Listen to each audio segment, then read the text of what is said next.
Hello everyone, welcome back to PrepBee, and let's get started with today's episode of VARC. Alright, so let's do the passage. The positivists, anxious to state out their claim for history as a science, contributed the weight of their influence to the cult of facts. First, ascertain the facts, said the positivist, then draw your conclusions from them. So this positivist, they wanted to establish history as a scientific discipline, and they emphasized the importance of empirical evidence or factual accuracy, right? So they believed that any research, any historical research, it should begin from correcting all the facts before coming into conclusions, right? This is what may be called the common sense view of history. This is what you think that is the common sense. History consists of a corpus of ascertained facts. The facts are available to the historian in documents, inscription, and so on. Sir George Clark contrasted the hardcore of facts in history with the surrounding pulp of disputable interpretation, forgetting perhaps that the pulpy part of the fruit is more rewarding than the hardcore. It recalls a favorite dictum of the great liberal journalist C.P. Scott: facts are scarce, opinion is free.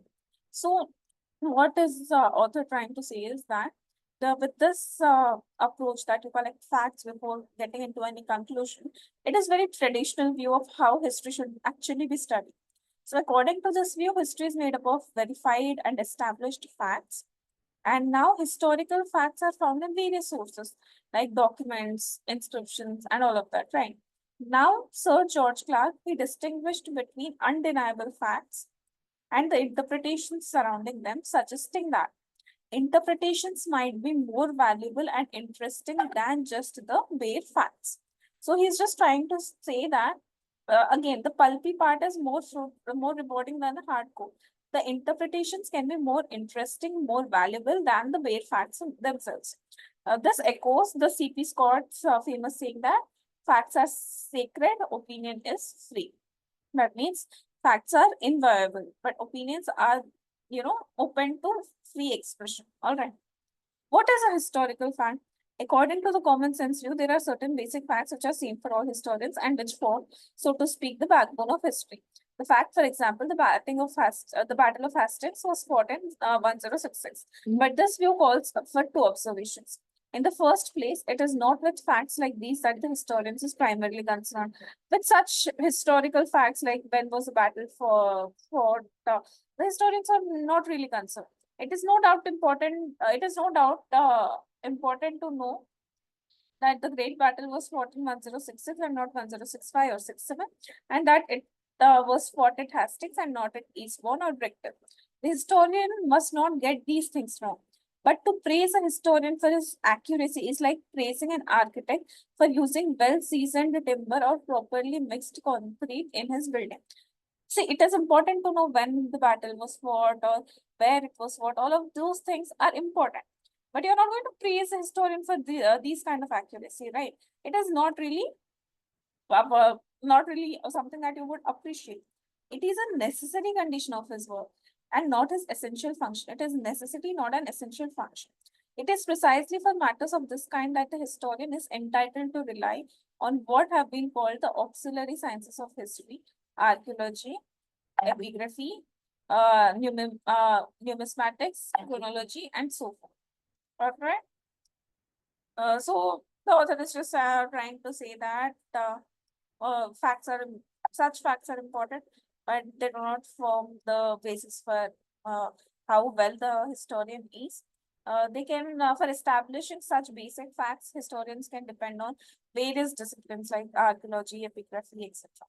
All right. Now, the second observation is that necessity to establish these basic facts rely not on any quality in the facts themselves, but on an a priori decision of the historian. In spite of C.P.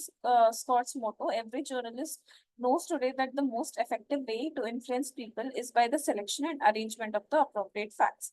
It is used to be said that facts speaks for themselves. So here the second point that needs to be determined is that these basic facts, they are just they are the inherent qualities. They are not that historians do something about it. And despite Scott's belief in the sanctity of the facts, journalists understand that selecting and proper arrangement of facts in a certain way can greatly influence public opinion. they say that facts, say the saying that facts speak for themselves is very misleading. All right. This is, of course, untrue. The facts speak only when historian calls on them. It is he who decides to which facts given to give the flow and the in what order or context. So the historian decides कौन सा fact देना है, कौन से order में देना है, क्या context में देना है. The only reason why we are interested to know that the battle was fought at Hastings in 1066 is that historians regard this as a major historical event. Professor Talcott at Parsons once called science a selective system of cognitive orientations to reality. Now, see, Talcott Parsons had described science as a very selective way of understanding reality, which applies to history as well. That history involves selecting certain perspectives and facts. It might perhaps have been put more simply, but history is, among other things, that the historian is necessarily selective. The historians are selective. The belief in a hardcore of a historical fact existing objectively and independently of the interpretation of the historian, it all depends on the interpretation of the historian, is a prosperous fallacy, but one which is very hard to eradicate. So historians must be selective in their work. Their idea that the idea that there are objective interpretation free historical facts is a persistent thought, but it is a very incorrect notion, is what the author is trying to say. All right. I hope you understood the passage and there is no difficulty. So let's get started with the questions now. All of the following, if true, can weaken the passage claims that facts do not speak for themselves, except. So all of the passage, if true, can weaken, except. So what will strengthen is what you have to get. The truth value of a fact is independent of the historian who expresses it.